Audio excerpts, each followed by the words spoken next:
Good afternoon, Michael Mazarang here again, and today we're going to continue our discussion about foundation drainage and crawl space moisture problems on houses. This little house is about 1,500 square feet, about 50 years old, and has the atypical crawl space challenges that you'll find in a Carolina house. This house is well maintained. The homeowner bought this home, and she's done a really good job taking care of it. Had all the overgrown bushes cut away and removed that were getting too big around the foundation. The plants that remain look really good, but she did note that a lot of water intrusion was coming in on this side, as you'll see here. And you'll see that we've introduced some vent wells into the equation here. And what a vent well is, it's basically a little half moon system that you dig out. And you dig well beneath the level of the vent location so that you have 3 inches of pea gravel below grade at the base of the well. You can see here, these vents here are properly above grade, installed above grade. But a lot of times, you know, builders will just forget to put the vent wells in, or over time, heaving bushes and plants will just change the grade, or they'll install hardscapes that just block these vents. So you can see here, we cleaned these up, cleaned up the flower bed, and introduced these vent wells in here, the 3 inches of pea gravel at the base. And this completely rectified the foundation drainage problem. So instead of installing a sump pump system, which one of the companies wanted to do, we were able to quite cheaply and efficiently resolve the water intrusion issue completely by installing these vent wells.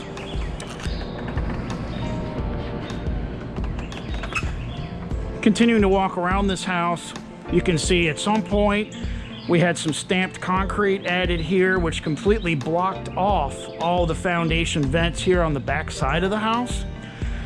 This, no question, created some foundation moisture issues, as the original foundation vents, and there were 4 or 5 here to begin with, are now completely blocked by this hardscape. And this is where you start getting into trouble with crawl space moisture problems. Crawl space vents are designed for air changeover. And you can see here, there's hardly any vents on this side of the house. So as we walk around the house, we've got one vent here.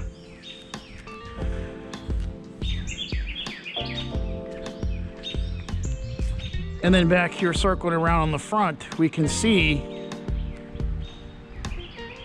that there were only a few foundation vents getting air exchange on this house.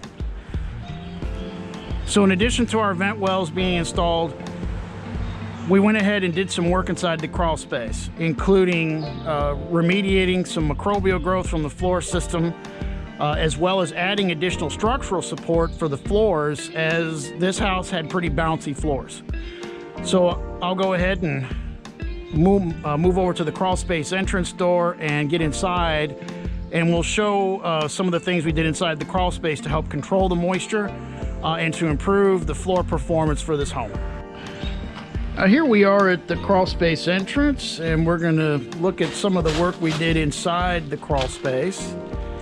You can see we're re-insulating right now, and we are using the eco-friendly Owens Corning R19 pink insulation for all of our installs. And I'm going to crawl in here, turn on some lights. You can see we did a full mold remediation on this house and deployed a commercial dehumidifier, which is now running in place. The guys are finishing up here today to get this job completed. And you can see they did a nice job here re-insulating the subfloor. Floor system cleaned up really nice. We did bring in a third-party mold hygienist to clear the work. A lot of our competition will self-clear. which is not really appropriate. We bring in a licensed third-party mold hygienist to swab and clear all of our work areas as part of our program. In addition to that, we also had some performance problems with this floor system. You know, standard 2x10 construction on flush girder. But as you'll see here, you know, this is an older house, and these ledger boards can sag, and also, you know, a 50-year-old house, we just simply didn't have that many crawl space piers to work with here. So the house had lots of performance problems with the floor system. We did install additional 4 CMU piers here, and you can see this structural steel girder line was installed. We're also going to get a licensed engineer to inspect and clear this part of the project as well. You can see the guys use metal shims and the proper pressure treated wood shimming here between the interface between the structural steel and the 8x16 CMU pier. And you can see that this girder spans about 25 feet all the way to where the original flush girder interface here in front of me ends. So we extended the performance of this girder line by installing this supplemental girder, which in turn greatly improved the floor system upstairs.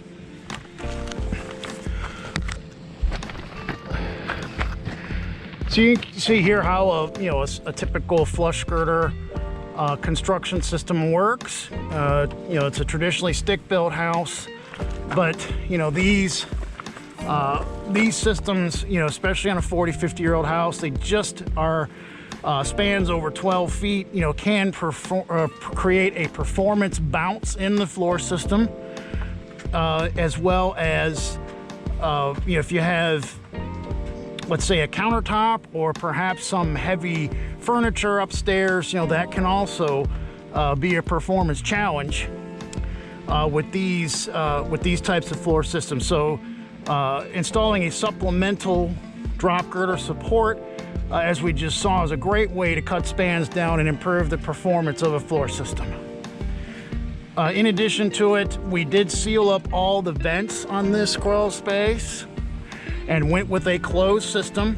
We do offer both choices, whether it be ventilated or a controlled ventilation system, or just the fully sealed option as we have here.